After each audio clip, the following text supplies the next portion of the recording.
கர்த்தருக்கு ஸ்தோத்திரம். சங்கீதம் 68. தேவன் எழுந்தருளுவார், அவருடைய சத்துருக்கள் சிதறுண்டு, அவரை பகைக்கிறவர்கள் அவருக்கு முன்பாக ஓடிப்போவார்கள். புகை பறக்கடிக்கப்படுவது போல அவர்களை பறக்கடிப்பீர். மெழுகு அக்கினிக்கு முன் உருகுவது போல துன்மார்க்கர் தேவனுக்கு முன் அழிவார்கள். நீதிமான்களோ தேவனுக்கு முன்பாக மகிழ்ந்து களிகூர்ந்து ஆனந்த சந்தோஷம் அடைவார்கள். தேவனை பாடி அவருடைய நாமத்தை கீர்த்தனம் பண்ணுங்கள்.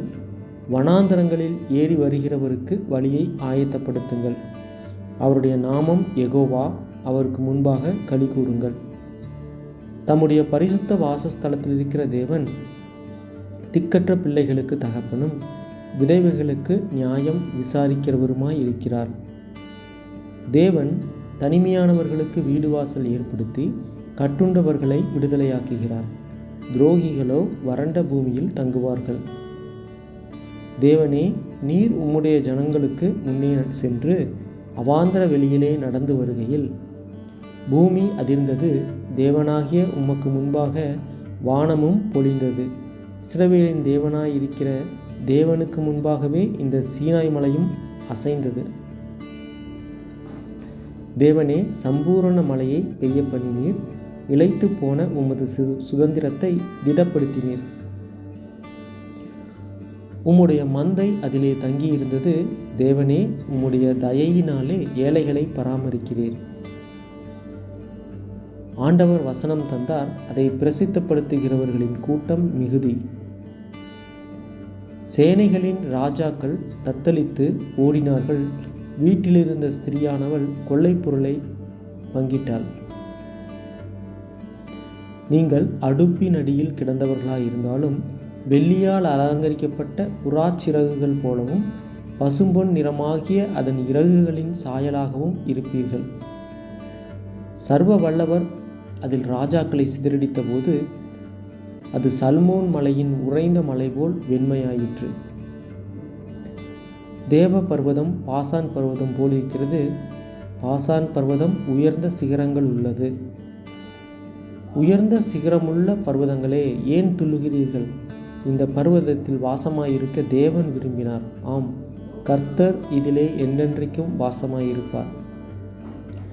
தேவனுடைய ரதங்கள் 10,000ங்களும் 1000,000ங்களுமாயிருக்கிறது.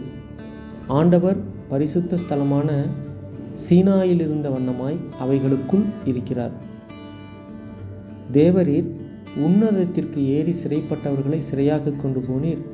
தேவனாகிய கர்த்தர் மனுஷருக்குள் வாசம் பண்ணும் பொருட்டு துரோகிகளாகிய மனுஷர்களுக்காகவும் வரங்களை பெற்றுக்கொண்டீர். என்னாலும் ஆண்டவருக்கு ஸ்தோத்திரம் உண்டாவதாக. நம்மேல் பாரஞ்சுமத்தினாலும் நம்மை ரட்சிக்கிற தேவன் அவரே. நம்முடைய தேவன் ரட்சிப்பை அருளும் தேவனாயிருக்கிறார். ஆண்டவராகிய கர்த்தரால் மரணத்திற்கு நீங்கும் வழிகள் உண்டு. மெய்யாகவே தேவன் தம்முடைய சத்துருக்களின் சிரசையும் தன் அக்கிரமங்களில் துணிந்து நடக்கிறவனுடைய மயிருள்ள உச்சந்தலையையும் உடைப்பார். உன் கால்கள் சத்துருக்களின் இரத்தத்தில் பதியும்படியாகவும் உன் நாய்களின் நாவு அதை நக்கும்படியாகவும் என்னுடைய ஜனத்தை பாசானிலிருந்து திரும்ப அழைத்து வருவேன். அதை சமுத்திர ஆழங்களிலிருந்தும் திரும்ப அழைத்து வருவேன் என்று ஆண்டவர் சொன்னார்.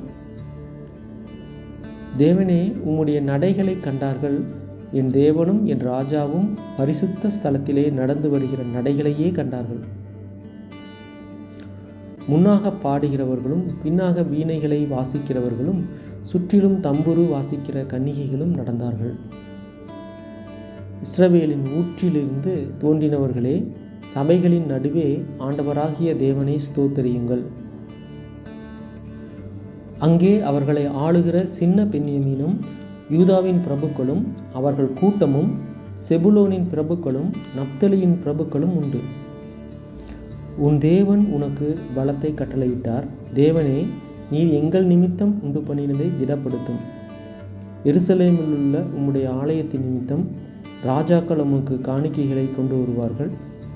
கானலிலுள்ள மிருக கூட்டத்தையும் ஜனங்களாகிய கன்றுகளோடு கூட ரிஷப கூட்டத்தையும் அதட்டும். ஒவ்வொருவனும் வெள்ளி பணங்களை கொண்டு வந்து பணிந்து கொள்ளுவான். யுத்தங்களில் பிரியப்படுகிற ஜனங்களை சிதறடிப்பீர். பிரபுக்கள் எகிப்திலிருந்து வருவார்கள். எத்தியோப்பியா தேவனை நோக்கி கையெடுக்க தீவிரிக்கும். பூமியின் ராஜ்யங்களே தேவனை பாடி ஆண்டவரை கீர்த்தனம் பண்ணுங்கள். ஆதி முதலாய் இருக்கிற வானாதி வானங்களின் மேல் எழுந்திருக்கிறவரை பாடுங்கள். இதோ தமது சத்தத்தை பலத்த சத்தமாய் முழங்க பண்ணுகிறார். தேவனுடைய வல்லமையை பிரசித்தப்படுத்துங்கள்.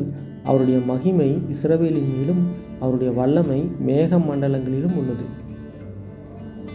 தேவனே, உமது பரிசுத்த ஸ்தலங்களிலிருந்து பயங்கரமாய் விளங்குகிறீர். இஸ்ரவேலின் தேவன் தம்முடைய ஜனங்களுக்கு பலனையும் சத்துவத்தையும் அருளுகிறவர். தேவனுக்கு ஸ்தோத்திரம் உண்டாவதாக. ஆமென்.